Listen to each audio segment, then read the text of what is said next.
Ashabar kafuni kabajamtoota daawwattoota keenya amma yeroo oduu odeeffannoo isinitti nurra geenyerraa oduu odeeffannoo guyyaarraa isinitti muuf istiidiyootti kan argamne ani beenyaa shiramuu akkasumas sabboontuu Ahmed nafaana jirti gama ogummaa kaameraa fi teeknikaatiin immoo Oliyaa badhaasaa nufaana tura hanga xumuraatti akka nufaana turtan affeeramtanittu. Tole sabboontuu. Guyyaarraa gaa oduu odeeffannoo qabannees daawwattoota keenya biraan gahu istiidiyootti argamneerraa mee oduu odeeffannoo keenya guyyaarraatiin dhimmoota maalirratti xiyyeeffannamee gabaabinaan daawwattoota keenya biraan ga'ime. Egaa odeeffannoo keenya guyyaa irraa akka jennee kan jalqabnuuni guyyaan barnoota dhaabbilee fi gosa barnootaa itti filatan dheerateeti kan inni jiru gana ministeerri barnootaa biyyattii beeksiseeti jira. Gama biraatiin immoo baha Afrikaatitti lammiilee miiliyoonaan lakkaa'amanii beela hamaadhaaf akka saaxilamuudhaaf jiranii bahaati kan inni jiru. Karaa biraatiin immoo Keniyaa keessatti oomishni Chaayinaa irraa galuu wal qabatee gatiinsaa rakishaa qaaliitiin waan gurguramuu fi warroonni achi keessatti hojii harkaa hojjetanii oomishni isaanii akka jalaa gadi bu'aa jiruu fi akkasumallee immoo fudhatama akka harkachaatiin hin jirre dubbatanii kan jiranii. Akkuma beekamu gaa xiyyaarri Booyingii 737 dhiyeenya kana balaa uumameen Chaayinaatti nama 132 galaafateeti kan jiru. Karaa biraatiin immoo odeeffannoo keenya keessaa fi akkasumallee immoo erga baatii ga'eeti kan inni jiru lolli Yuukireenii fi Raashiyaa jidduutti jalqabameeti gaa ajandaan jiru gama bahar gamaatiin waa'ee Raashiyaa fi Yuukireenii irraas kan waa jennu tahaa jechuudha. Walumaa galaa oduu odeeffannoo keenya har'aatiin maddeen oduuwwan garaagaraa irraa kan walitti qabannee daawwattoota keenya biraan gahuuf as istiidiyootti argamneerra. Daawwattoonni keenyas hanga xumuraatti akka faana turan isaan affeera gama oduu biyya keessaatiin kan eegallu yoo ta'e. Gaariidha. Oduu biyya keessaatiin guyyaan barnootni fi dhaabbileen gosa barnootaa itti filatan guyyaa barnootni kun dhaabbilee fi akkasumallee barattoonni gosa barnoota isaanii itti filatan akka achi dheerateetiin jiru ministeerri barnootaa beeksiseeti kan inni jiru. Barattoonni qabxii yuunivarsiitiiwwan mootummaaf ramaddii isaan dandeessisu fidanillee guyyaa itti yuunivarsiitiin galanillee akkasumallee immooti guyyaatti gosa barnootaa isaanii filatan achi dheerateeti kan inni jiru ministeerri barnootaa. Barattoonni qormaata biyyaalessaa kutaa 12ffaa bara kana keessa fudhatanii bara darbe kana keessa fudhataniitiin jiran jechuunis sababii koronaa irraa kan ka'e yeroon isaa walitti bubbutame kan silaa 2012tti fudhatan 13tti kan fudhataniiti isaan jiranii. Kunillee achi siquunsaa hin oolu gaa'ee haa ta'u garuu ramaddii harkachuudhaaf ammallee yeroon isaanii achi siqeeti kan inni jiru. Akkuma beekamu qabxiin himameeti kan jiru qabxiin darbisaallee akkasuma garuu immoo yerootti filatanii fi ramaddii isaaniif kennamee gara yuunivarsiitii mootummaatti faca'anillee akka achi siqeetiin jiru ministeerri barnootaa beeksiseetiin jira. Egaa akkuma amma kaaste ministeerri barnootaa ibsa baasee keessatti akkuma beekamu barattoonni dhaabbilee barnoota olaanootti darbuuf qormaata seensaa fudhatanii unka guutaniin bakkeewwan isaan filatan yookaan immoo bakka barbaadan akka filatanii fi muummee garaagaraallee akka filatan kan yaadatamudha. Haa ta'uti garuu barattoonni kun keessa deebi'anii waan ilaalan yoo qabaatan yookaan immoo bakka fooyyessuu qaban yoo jiraatan karaa ragaa yookaan immoo karaa madda garaagaraatti fayyadamuudhaan keessa deebi'anii akka sirreeffataniif ministeerri barnootaa ibsa baaseetu jira. Egaa haaluma kanaan ministeerri barnootaa yeroo gabaabaa keessatti ramaddii geggeessuuf waan deemaa jiruuf barattoonni dhaabbilee barnootatti ramadamanii fi muummee filatan utuu raggaasiin dura barattoonni karaa weebsaayitii dhaabbatichaatti fayyadamuun akka sirreeffatanis ifoomseetu jira. Egaa haaluma kanaan barattoonni hanga gaafa bitootessa 19tti jechuudha karaa weebsaayitii dhaabbatichaa neaea.gvo.ettiin seenuudhaan gama dhaabbilee barnoota olaanoo filatanii fi akkasumas muummee barnootaa filatan hanga bitootessa 19tti akka sirreeffatan karaa gama kanaatiin beeksisee jira. Akkasumas ramaddii booda komii qabuuf kan hin fudhanne ta'us dhaabbanni kun ifoomseetu jira. Yoo waan shakkan yookaan immoo waan isaaniif hin malle yookaan immoo dogoggora filannoo gaggeessan yeroo ta'e yookaan immoo akkaataa qabxii isaanii giddu galeessa godhateen filannoo waan shakkan yoo qabaatan karaa weebsaayitii kanaa seenuudhaan akka sirreeffatanis gaafatee jira. Akkasumas immoo kanneen rakkoo fayyaa fi dhimmoota birootiin ramaddin isaanii akka ilaalamuuf barbaadanis immoo hanga gaafa bitootessa 19 bara 2014tti karaa toora weebsaayitii dhaabbatichaa student. www.ethernet.edu.et tin galanii komii isaanii yookaan immoo haala barbaadan sirreeffachuu akka danda'an dhaabbatichi yookaan immoo ministeerichi ibsa baasee keessatti ibseetu jira. Haa ta'uti garuu dhaabbanni kun komii yookaan immoo karaa qaamaatiin dhufanii dhiyeeffatanii fi barreeffamaanis dhiyeeffatan akka keessummeessine fudhatama akka hin qabne sifoofsee jira. Walumaa galatti garuu barattoonni bara kana dhaabbilee barnoota olaanoo seenuuf qabxii seensaa argatanii fi dhaabbileetti ramadaman filachuu yookaan sirreessuu yoo barbaadan hanga bitootessa 19tti karaa weebsaayitii kana dhaabbaticha beeksisuu akka qabanii fi komii kana booda ka'uu dhaabbaticha akka fudhannee foomseetu jira jechuudha. Hanga bitootessa 19 jechuunis akka lakkoofsa biyya kanaatitti 2014tti jechuudhaan inni beeksiseeti kan jiru. Akkuma ati kaaste gama biraatiin immoo qaamni dhiyaatu kamiyyuu odeeffannoo isaa qaamaan akka hin fudhanne ifoomseeti kan jiru. Weebsaayitii kana jala galuudhaan odeeffannoo barbaadan kan gaafachuufis akkasumas fudhachuu barbaadan fudhachuu danda'u jechuudha. Odeeffannoo keenya itti aanutti waggaa ceenu baha Afrikaatti lammiilee miiliyoonaan lakkaa'amanii beela hamaadhaaf saaxilamuu malu jechuudhaan ibsi tokko ba'eeti kan inni jiru. Dhaabbanni tola ooltummaa hiyyummaa hir'isuu fi kaayyeeffateetiin hojjetu Oxfam dafoo waraana Yukireeniin qilleensaatiin wal qabatee akkaan dabaluun lammiileen keessattuu Afrikaa gama Itoophiyaa, Soomaaliyaa wal qabatuun gama biraatiin immoo Suudaan lolaa hamaadhaan miidhamaatiin jirti. Baha Afrikaa irratti fuulleeffachuudhaan baha Afrikaa kana beela hamaadhaaf saaxilamuu akka isaan danda'an kaaseeti kan inni jiru. Akkuma beekamu Itoophiyaa keessattuu Oromiyaa bakkoota adda addaatitti beelli bifa ta'ee hin beekneen taa'aati kan inni jiru. Seenaa uummanni Oromoo arkeetis isa qunnamees hin beekne kan galmeessisaatiin jiru.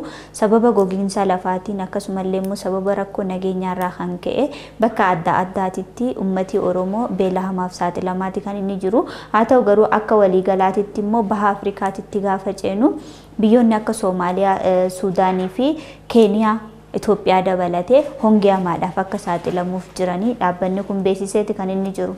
Egaa dhaabbanni tola oolaa yookaan immoo hiyyummaa irratti hojjetu kun egaa Oxfam kun egaa sababoota kana waan lafa kaa'eef qaba. Keessumatti iyyuu waraanni yeroo ammaa gaggeeffamaa jiru Yukireeniif Raashiyaa gidduutti haala amma deemaa jiruun kan itti fufu yoo ta'e Afrikaan baha kun beelaa maatiin rukutamuu dandeessu waan jedhu xiinxaleetu jira. Egaa biyya Afrikaa baha kana keessatti yoo fudhatte biyyi kun egaa lammiileen biyya Afrikaa kun keessumatti iyyuu baha Afrikaatti kan argaman waan faallaa ta'e garaagaraatiin rukutamaa jiru. Kaan hongeedhaan yoo rukutamu kaan immoo rooba cimaadhaan rukutama. Kaan immoo rakkoo siyaasaatiin rukutama. Kanaan wal qabatee sigaa biyyoonni kun immoo yeroo akkasiitti silaa deeggarsa eessaa argatu turanii biyyoota addunyaarraa argatu turanii biyyoonni addunyaa immoo yeroo ammaa kana waraana Yukireeniif Raashiyaa gidduutti adeemaa jiruuf gara sanatti gurra kennanii jiru. Kanaan wal qabatees immoo deeggarsi biyyoonni kun yookaan immoo biyyoonni addunyaa taasisan danqamee akka jiru kaaseetu jira. Danqaa kanaan immoo biyyoonni amma kaasne kun keessumatti iyyuu biyya akka amma kaasne Itoophiyaa, Somaaliyaa fi Keeniyaan immoo hongii waggoota 40 dura balaa hamaatiin rukutaman keessa dabalatee haala amma jiru keessatti immoo caalmaatti iyyuu ni miidhamu kan jedhu ibsi bahee kun ifoomseetu jira. Egaa akkuma amma kaasaa jirrugaa hawaasni addunyaa yeroo ammaa kana gara Raashiyaa fi Yukireenitti gurra qabuu isaatiin dhiyeessiin gama sanaan deeggarsi namoomaa gama sanaan dhiyaatullee danqamuu irra darbee yeroo itti dhaabbachuutti gahaa jiruttis ibsa isaa baase keessatti himeetu jira dhaabbanni kun. Egaa dhaabbanni kun akkuma keessumatti iyyuu jaarmiyaan ibsa deeggarsa namoomaa yookaan immoo tola oolaan kun yeroo garaagaraatti qorannoo geggeessan egaa bara 2022 keessa qofa biyyoota akka Itoophiyaa, Somaaliyaa fi Sudaan kibbaa ga'uudhaaf maallaqa doolaara Ameerikaa biliyoona 6 akka barbaachisus kaasee jira. Haa ta'uti garuu yeroo ammaa kana immoo dhaabbatni mootummoota gamtooman yookaan biyyoonni gamtooman dhimma deeggarsa namoomaa irratti hojjetan gama kanaan deeggarsi argame yeroo ammaa kana 300 qofa akka ta'e kaasaa jiru. Kun immoo biliyoona 60 keessaa biliyoona 6 keessaa 300 qofa jechuun biyya tokko illee gargaaruu kan dandeenye waan namatti agarsiisudha. Walumaa gala keessumatti iyyuu biyyi keenya Itoophiyaa yoo fudhatte immoo waan lamaan raafamaa jirti. Keessumatti iyyuu lola garaagaraa biyyattii keessatti gaggeeffamu wal qabatee akkasumas dhahicha hongeetii wal qabatee biyyi keenya immoo rakkoo dachaa keessummeessaa jirti. Egaa dhaabbanni kun kan inni irratti xiyyeeffate keessumatti iyyuu dhimma hongeetiif lola baha Afrikaa kana keessatti mudatee malee dhimma waraana Itoophiyaa keessatti gaggeeffamaa jiruu fi rakkoo walitti bu'iinsa walii Itoophiyaa keessatti gaggeeffamu illee xiyyeeffannaa keessan gashine rakkoo kana yoo itti dabale immoo deeggarsi namoota deeggarsa namoota barbaadanii meeqa akka ta'ullee tilmaamuun nama rakkisu yookaan immoo sanaa ol deemuu akka danda'ullee nama rakkisu. haa ta'utti garuu walumaa gala lolli yeroo ammaa fi lolaan lolaaf miidhaan hongee fi waraanni Raashiyaa fi Yuukireen gidduutti adeemaa jiru baha Afrikaa rakkoo hamaaf saaxiluu danda'a beela hamaaf saaxiluu danda'a keessumatti lammiilee miliyoona 28 ol rakkoof saaxiluu akka danda'u ifoomsee jira jechuudha. Egaa karaa biraatiin Itoophiyaan durumayyuu gama lamaan rukutamaatti kan isheen jirtu rakkoon nageenyaa jira sababa kanaan uummati Itoophiyaadha beela hamaa fi rakkoo nageenya hamaadhaaf saaxilamaniiti kan isaan jiranii gama Booranaa Gujii fi akkasumallee Baalee fudhatte Harargee bahaa fi lixatti illee darbee uummati keenya akka beekamu horsiisee bulaadha baay'een isaanii sababa lafti goguutiin hongeetiin horiin isaa jalaa dhumaati kan inni jiru kanarraa kan ka'e beela hamaaf saaxilameeti kan inni jiru haa ta'uti garuu ammoo waraanni Yuukireenii fi Raashiyaa jidduutti eegale kuni gama biraatiin immoo Itoophiyaa irratti dhiibbaa biraa dabaleeti jira jechuudha akka warroota Soomaaliyaa Suudaan Keeniyaa kana dabalate warroota baha Afrikaatitti hongeedhaan miidhaman keessaati immoo caalatti akka miidhamtu ibsaati jira jechuudha cabaarratti maal akka jedhan san ta'aa jira kan Itoophiyaadha asiin ofiisiyyuu nageenya hin qabdu ummanni ishee miidhamaati kan inni jiru rakkoo hamaa keessa jira ummanni jireenyi qaaleeti kan jira ummanni immoo waan nyaatu sadarkaa dhaabuurra kagautu jira miidiyaatti akkas bahuu baatus gadi buuteeti yoo laalte hawaasa keessa hawaasni baay'ee marakkachaati jira namni sadarkaatti jireenya isaa jibburra gahaati kan inni jiru amma waraanni kun itti dabalamee wantoonni immoo biyya alaatirraa argaman deeggarsa garagaraas haa ta'u wantoonni alaatii galan kan ummanni kun itti fayyadamu keessattuu meeshaalee nyaataan wal qabatan wantooti nyaataan wal qabatanii bifa kanaan lolli kun itti fufeetiin dabalaa deema taanaan ummanni biyya kana keessa jiru daran rakkoo hamaadhaaf saaxilamaa jechuudha. Akkuma amma kaastegaa keessumatti dhaabbanni kun irra deddeebiin waan ibsa keessatti keessumatti biyyoota amma kaasne xiyyeeffannoo keessa galchuudhaan utuma roobni roobeef illee biyyoota amma jedhaman kana kanneen akka Itoophiyaa, Keeniyaa fi Sudaan kibbaa deebisanii bayyaannachiisuuf deeggarsa cimaan akka isa barbaachisudha. Kanaaf immoo biyyoonni addunyaa waraanatti gurra qabu taanaan ammas biyyoonni kun balaamaa keessatti akka kufanii fi keessumaa immoo yoo fudhatte ilaalte amma biyyoonni akka hongeetiin miidhaman kanneen akka baha Afrikaa kana keessa kanneen akka Somaaliyaa, Itoophiyaa kun hongee hamaatiin rukutamaa wayita jiran kanatti roobni hamaan illee yoo roobee ammas rakkoo biraaf saaxilamuu akka danda'an wanti namatti agarsiisu jira maaliif horii hongee miidhaa ture amma roobni yoo itti roobe illee ammas balaa hamaaf saaxilamuu danda'a ammas kunis rakkoo dabalataa fiduu akka danda'uu fi keessumatti immoo biyyoonni kun keessumatti biyyoonni Afrikaa kun dhibbeentaa 90 biyyoota akka Raashiyaa fi Yuukireen irraa deeggarsa argatu gaayyaan Raashiyaa fi Yuukireen akkuma beekamu yeroo ammaa lolarra jiru biyyoonni baha Afrikaa kun immoo dhibbeentaa 90 ta'an qabadiin biyyattiin kan dhiyeessituu Yuukireenii fi Raashiyaan akkuma yeroo garaagaraatti kaasaa turre biyyoota qamadii addunyaa kanaaf dhiyeessan keessaa warra beekamoodha. Baha Afrikaa kanaaf immoo qabadiin dhibbeentaa 90 ta'u biyyoota kana irraa kan dhiyaatudha. Kun immoo yeroo ammaa addaan citee jira. Deeggarsi kun yookaanis immoo gama kanaan wanti dhufu kun addaan yoo cite immoo biyyi kun ammas maal taati waan jedhu kun Oxfam yookaan dhaabbanni tola oolaa hiyyummaa irratti hojjetu kun yaaddoo qabu gamanumaan ibsee jira. Kun immoo gara fuulduraatti yeroo ammaa kanallee biyyoonni addunyaallee hongeetti wal qabatee rakkoo biyyoota kanarraa dhiyaataaf jiruuf deebii isaan laatan gadaanaa ta'uu isaatiin wal qabatee yaaddoo akka isa tuubellee fi akka isa gaddisiisullee deebiin gama sanaatiin argamaa jiru maal ta'uu akka qabu maal goona waan jedhu biyyoonni Afrikaa baha kun rakkoo keessa seenuuf addunyaan gurrarraa deeffattee deebii gadaanaa laachuun isheellee akka isa yaaddessee jiru dhaabbanni kun ifoomsee jira jechuudha.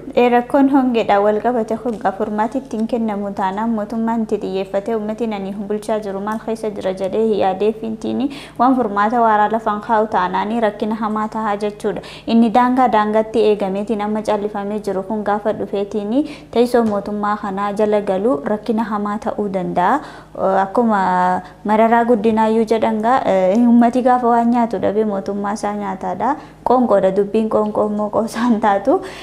Hagana jenneeti odeeffannoo keenyatti aanutti hoggaa ceenugaa kunillee biyyuma baha Afrikaa kana wal qabata dhiibbaan gama garagaraatiin irratti jira akka ofii isaaniitiin hojjetanii waan takka kalaqaniitiin immoo tajaajila oomisha isaanii sana immoo biyya isaaniitiif dhiyeessuurra darbeellee biyya biraatitti illee akka hin ceesisneef immoo chaayinaan asiitii qabdeeti kan isiin jettu akkuma beekamu dhiyeessii garagaraatiin beekamti chaayinaan meeshaan dur Jaappaan ture amma immoo chaayinaatti darbe wanti Chaayinaa barakaa sin qabdu haa taatu garuu immoo biyya hundaa dhuunfatteeti kan jirtu keessattuu biyyoota Afrikaa hiyyeeyyiidha jedhamaniiti ramadaman akkasumallee immoo biyyoota reefu guddinaaf tattaafachaatiin jiranii gama tokkoon immoo hongeen rukutamaa jiran gama tokko rakkoo nageenyaan rukutamaa jiran warra akka Itoophiyaa fi Keeniyaa kanarratti fuulleeffatteeti kan isin jirtu ifi waan fayyadamtu qabdi garuu waan fayyadamtu san wanti isin fayyadamtu meeshaa hin dhumnedha yookaan wanta turuu danda'udha. Kan isin achi galchitu garuu wanta itti fayyadamteeti hin gattu kanaan immoo biyyoonni kun if danda'anii wanta akka oomishanii kalaqa isaaniillee uummata isaaniif dhiyeessanii irra darbanii addunyaatti akka hin dhiyeeffanne godhaati kan isin jirtu. Kanaan wal qabatee egaa meeshaan Chaayinaarraa galan gatiin isaa qaalii hin ta'in rakisha kan ta'e jechuudha. Gatiin isaa rakisha ta'e oomisha biyya keessaa akka fudhatama dhabu taasisaa jirti jechuudhaan miidhaa jirti jechuudhaan Keeniyaatti dubbatamaati kan jiruga. Ogeessonni Keeniyaa hojii harkaa hojjetan sababa meeshaaleen Chaayinaarraa galan gatii rakishaan biyya isaanii keessa gurguramanii fi wanta oomishan san uummata isaaniitiif dhiyeessuu hin dandeenye rakkina hamaa fidaati kan jiru. Gama tokkoon diinagdee biyya sanaa kuffisaati kan inni jiru. Chaayinaan ofiisiitii guddachaa jirti, dagaagaa jirti. Wanti diinagdeen illee haalaan fooyya'aati kan inni jiru. Asitti immoo gaafa dhufte hawaasni biyya kana keessa jiraatu amma Keeniyaa irratti fuulleeffanneeti kan jiru. Keeniyaa irratti warroonni Keeniyaa keessa jiran kalaqa adda addaa kalaqan wanta aartii wal qabatu haa ta'u waan akka jabanaa bunatti dhugamu kana faa meeshaalee akka okkotee kana oomishuudhaan hojii harkaa kana hojjetanii uummata isaaniif dhiyeessanii gatii isaan baasutti gurgurachuu hin dandeenye. Maaliif jennaan meeshaan Chaayinaarraa galtu gatii rakishaa waan jirtuuf namni immoo isa qaalii utuu hin taane isa rakishaa sana barbaada. Ammas immoo wanti tokko akkuma biyyaatittuu kan baratameetiin jiru alaatii dhufe taanaani hamma barbaade waan gadi bu'aa haa ta'u waanuma ala jaame qofaaf irratti fuulleeffateetiin kan ofiisaa cimaan kan isa barbaachisu kan isa umrii dheeraaf itti fayyadamuu danda'u utuu jiruutiin kan alaa sana fayyadamaa jechuudha uummanni keenya. Akkuma amma kaas egaa Chaayinaan addunyaa kanarratti egaa biyya oomishaan beekamtuu kan taate egaa addunyaanis ragaa kan bahudha. Haa ta'utti garuu oomishni Chaayinaan oomishtu kun yeroof waan jedhudha. Yeroof itti fayyadamtee kan gattudha malee umurii dheeraa kan qabu miti akkuma beekamu use and throw waan jedhamu sanadha. Haa ta'utti garuu meeshaaleen Chaayinaan oomishaa jirtu kun yeroo ammaa gatiin isaa qaalii kan hin taanee fi baay'inaaf qulqullina isaa yoo madaaltees baay'inaadha garuu qulqullina kan hin qabnedha. Waanuma yeroof itti fayyadamtee yeroo dhabamsiistee boos deebitee akka bitturtira kan isheen oomishtu kun immoo maalidhaa fi dinagdeen ishee akka guddatuufidha. Yoo har'atti meeshaa kana yeroo dheeraatti fayyadamte bor dinagdee ishee waan itti irraan binneef dinagdee ishee gadi bu'u waan ta'uuf addunyaa kanaaf kan isheen dhiyeessaa jirtu waan yeroof itti fayyadamte yeroof immoo gattudha. Kun immoo yeroo ammaa oomishtoota biyya keessaa irratti dhiibbaa fidaa jira. Wanti Keeniyaa keessatti mul'ates darbees wanti biyya keenya keessatti mul'ataa jirus kanumadha.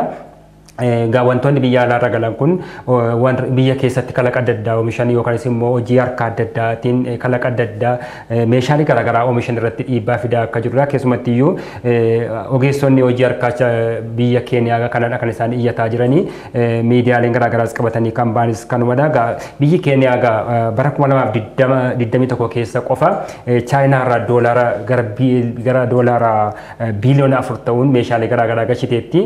Inni kun immoo maalidha? Kanneen biyya ishee keessatti oomishamu dhiiste kanneen biyya alaa gashuun ishee suni meeshaalee gatii biyya keessatti oomishan sana gadi buuseera akka hin bitamnes taasiseera. Kun immoo deemee dhiibbaa dinagdee biyyattii irratti yookaas immoo kanneen hojii dhabdummaa irratti dhiibbaa akka fidu beekamaadha.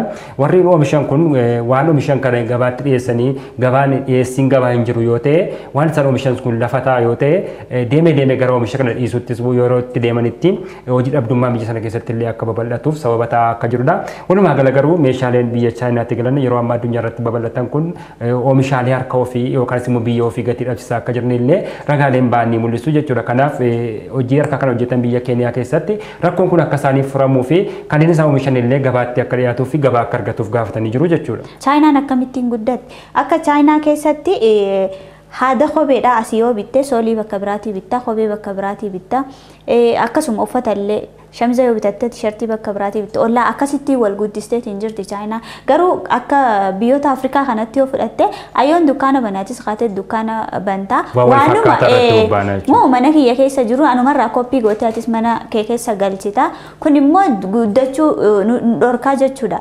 Kastamariin keenya yookaan maammilli nuti qabaannu mi'a wal fakkaataadha. Tarii gatii ani gabbuusuuf sirra akkanarraa dhufanii bitaniif gatii yoon gadi buuse gama gama tokkoon ofis miidhaan jira sis miidhaan jira biyya irrattis immoo dhiibbaa uumaan jira kanarraa ummatimti akkuma Afrikaa keessa jiran keessattuu Itoophiyaa keessatti walirra laalanii hojjechuutu hin taane ollaa koo maal gurgura ani immoo waan addaa ta'e maal qabadee dhufu mana nyaataas yoo fudhatte mana uffataas yoo fudhatte suuqii wantoonni xixiqqoon itti gurguraman shaqaxi jedhamu kanas yoo fudhatte sanuma waan wal fakkaataa arkita bakka hundattuu kun immoo guddina biyya tokkootiif rakkoodha kun gabaa dhabee khasaaraa keessa galee cufeetiin biraa gala waan akkasiisan biyyooti gurguddatan akkamittiin guddatan bizinesii tokko keessa galuun dura yoon galee akkamittiin kapitaala koo guddifachuu danda'a akkamittiin jijjiiramu fiduu danda'a ofirra darbee ammoo biyyaaf immoo ollaa kootiif immoo fakkeenya ta'uu ni danda'a jedhaniiti utuu deemaniiti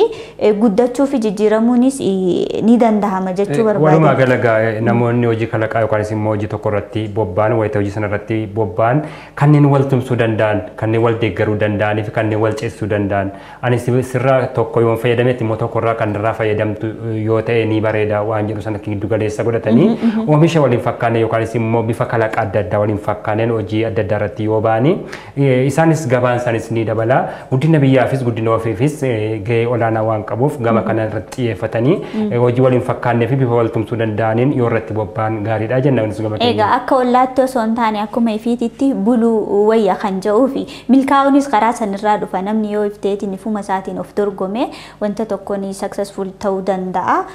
Kanuma yoo jenne ni gaha gaa'ii balaa gama chaayinaatti mudateen gaa booyingi nama fixuusaa akkuma itti fufeetti jira ammas immoo chaayinaatti kunoo nama 132 galaafateeti kan inni jiru akkuma beekamu Indoneeziyaattis kana dura garagalee ture balaa sanaa wal qabatee namoonni hedduun du'anii Itoophiyaatti illee akkasumatti naannoo Bishoftuutti balaa saniin namni hedduun du'eeti kan jiru yeroo lamaan Indoneeziyaa fi Chaayinaa keessatti balaa mudateen gaa namni 346 lubbuun isaa darbeeti kan inni jiru yeroo muraasaaf illee hojiirraa fagaateeti kan inni ture ergasiiti gaa fooyyee era jechuudhaan gamanatti deebisaniiti kan isaan jiranii abbaan taayitaa aviyeeshinii Indiyaa erga balaan xiyyaaraa baha Chaayinaatti mudatee booda nageenyummaa xiyyaara 737 kana akkaan fooyya'uu akka qabu gaafateeti kan inni jiru kana duras gaafataniiti kan jiru Itoophiyaanis gama seetiin gaafattee turteeti kan jiru balaan kun egaa wiixata darbee namoota 132 qabatee kibba Chaayinaatti kufee daandiin xiyyaara baha Chaayinaa haga ammaatitti gaa nama lubbuun ba'e tokkollee akka hin jirre lubbu baraartoonni illee namni lubbuudhaan ba'e tokkollee akka hin jirre isaan kaasaniiti kan isaan jiranii haga harkatanitti nama 132 lubbuun isaa darbu kaasaniiti kan isaan jiranii haa ta'u garuu maddi balaa kana maali wanta jedhamu haga ammaatitti yeroo darbee sutuu maddi balaa sanii maal akka ta'e adda baheetiin hin foominitti xiyyaarri kun deebi'ee hojiitti hin gale ammas immoo hojiitti galee utuu hin turini balaan kun mudatee lubbuu namaa bifa kanaan galaafateeti kan inni jiru. Egaa akkuma amma kaastee gaa Boeing 737 erga balaa garaagaraa geggeessaa tureen booda yookaan immoo dhaqqabsiisaan tureen booda gabaarra akka dhaabbatu yookaan immoo hojii akka dhaabbatu taasifamuunsaa kan beekamudha. Egaa kada wal qabatees kaampaaniin Boeing 737 kasaaraa maan akkasa mudatee turetu ifoomaa ture haa ta'utti garuu tibba kana yookaan immoo torbanuma kana keessa balaa Chaayinaatti qaqqabeen lubbuu nama 132 galaafatee jira. Egaa Chaayinaanis kanarraa kaasuudhaan yeroo ammaa kana xiyyaarri Boeing 737 kun akka hin balaliineef daangaa keessa jirti. Biyyoonni garaagaraas ammas nageenyummaan xiyyaara 737 kun qoratamu waan jedhu dhiibbaa geessisaa jiru. Haa ta'utti garuu ejeensiin nageenyummaa aviyeeshinii gamtaa Awurooppaa hanga ammaatti xiyyaarri Boeing 737 rakkoo qabaachuun isaa odeeffannoo guutuun nan dhaqqabne garuu qorachaa jira. Rakkoon kun erga ifa baheen booda immoo tarkaanfii nan fudhadha waan jedhus kaaseetu jira. Egaa Chaayinaan yeroo ammaa kana lammiilee ishee 132 dhabdeefis gadda isheetti dhaga'amu ibsaa jirti. Amma akkuma kaaste egaa rakkoon balaan kun qaqqabsiisee sababni isaa maalidha sababii maaliitiin waan jedhamuu fi reeffi namoota kana dhiisiitiin lafeen namoota kanaatiyyuu hin argamiin jira. Maaliif xiyyaarri sun bakka itti qaqqabeetti balaa ibiddaa hamaa mudateen xiyyaarichumtiyyuu qaamni isaa wanta tokko wanti argame hin jiru. Egaa kana wal qabate yeroo ammaa kana biyyoonni garaagaraa xiyyaarri kun gabaarra akka dhaabbatu ammas dhiibbaa geessaa jiru. Kanuma wal qabate wixata darbe qofatti kaampaaniin Boeing 737 kasaaraan dhibbeenta 3.5 akka isa mudates gabaafamaa jira. Egaa yeroo ammaa kana xiyyaarri Boeing 737 4,208 gabaarra jiran keessaa tokko arfaffaa yookaan ruubiinsaa Chaayinaa keessa jira jechuudha. Xiyyaarri amma kufee caccabees umurii waggaa 7 akka qabuutu gabaafamaa jira. Egaa kana wal qabatee carraan kaampaanii yookaan immoo xiyyaara 737 jedhamu kun gabaarratti itti fufamoo ittiin fufu waan jedhamus ammas biyyoota addunyaa deebisee gaaffii keessa gashee jira. Haa ta'utti garuu biyyumti keenya Itoophiyaan illee yeroo ammaa kana xiyyaara kana gara hojiitti deebistee gara balali'eensaa irra jira. Kanaan wal qabates ammas biyyi keenya of eeggannoo ni taasisti moo hin taasistu waan jedhus gamanumaan itti yaadamuu akka qabuu fi biyyoonni addunyaa illee yeroo ammaa kana xiyyaarri kun gabaatti deebi'uusaa gaaffii keessa akka isaan gashee fi lubbuu namootaaf yeroo ammaa kana dantaa laachuu yookaan immoo dhimmamuun barbaachisaa akka ta'e kaasaa jiru jechuudha. Karaa biraatiin balaan xiyyaaraatti dabalee wiixatuma darbe kana keessa balaa konkolaataatiin Itoophiyaa keessatti namni hedduun du'aati kan inni jiru. Wiixatuma darbe kana Boeingiidhaan namni 132 Chaayinaa keessatti du'e. Biyya keenya Itoophiyaatti os deebite immoo balaan konkolaataa akkaan nama fixaati kan inni jiru. Akka yeroodha gara yerootitti ibsini bahaa balaa kanaan nama hangana du'e jedhamee ifama malee wanti furmaanni itti kenname hin jiru. Kan nama fixaan jiru akkuma addunyaatti tokko xiyyaaradha, lammaffaa loladha. Biyya Afrikoota bahaa kanatti yoo deebite immoo lolli jira, balaan konkolaataa jira, lolaan jira, asirratti immoo hongeen jira. Sababoota garaagaraatiin namni addunyaarraati baay'ee darbaati kan inni jiru.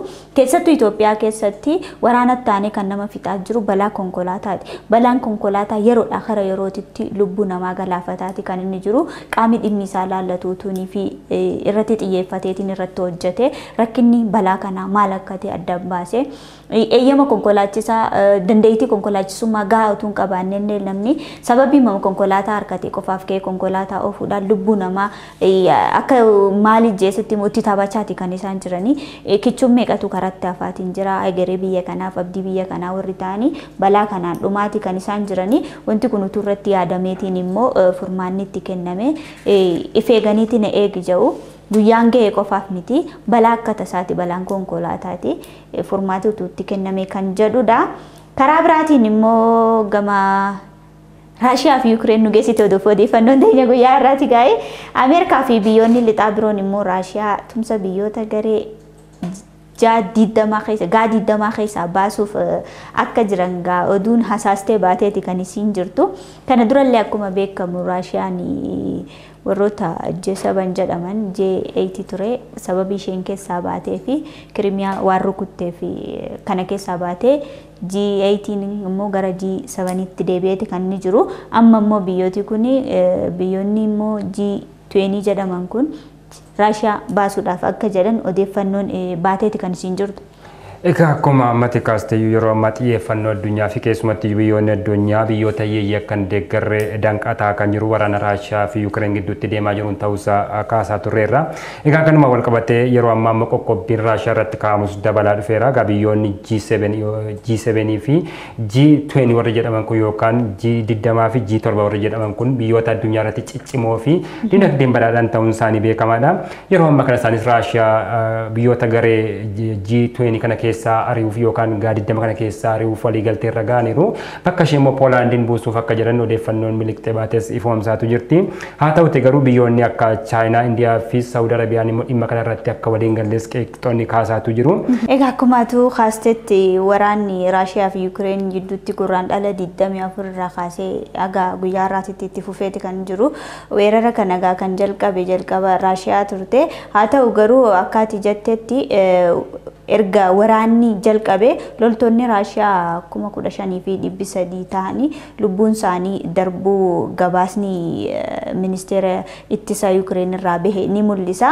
Haa ta'u garuu gama Raashiyaati wanni jiru du'aatii loltoota ishee ilaalchise haga ammaatitti kan baaste hin qabdu. Bitootessa lamatti loltoonni koo 498 akka du'an ibsiteeti kan ishiin jirtu, du'aniiru jettee ibsiteeti kan jirtu. Haa ta'u garuu Ameerikaan ammoo dhiyeenya kana akka tilmaamtetti loltoonni Raashiyaa 7,000 tahanii akka jalaati du'anii himteeti kan ishiin jirtu. Karaa biraatiin Raashiyaa fi Ukraine lakkoofsi kan ministeerri ittisa biyyattii baasee kan wantiidhaan wal qabatu lola isaan fayyadamaatiin turan helikooppitariidhaan wal qabate meeshaalee socho'aniin dooniidhaan bidiruudhaan taankiidhaan akkasumas immoo dirooniidhaan wal qabsiiseetiin ibsa kaasaniiti kan isaan jiranii waan kana gaa BBC lakkoofsa isa sirrii mirkaneeffanne jedheeti kan jiru odeeffannoon qabatamatti lafa kaa'amee hin jiru haa ta'u garuu rakkoo Raashiyaa fi Ukraine gidduutti uumamuudhaan lolli erga keeti biyyoota addunyaa hedduu raasaati kan jiru rakkoo garagaraatiif saaxilaati kan jiru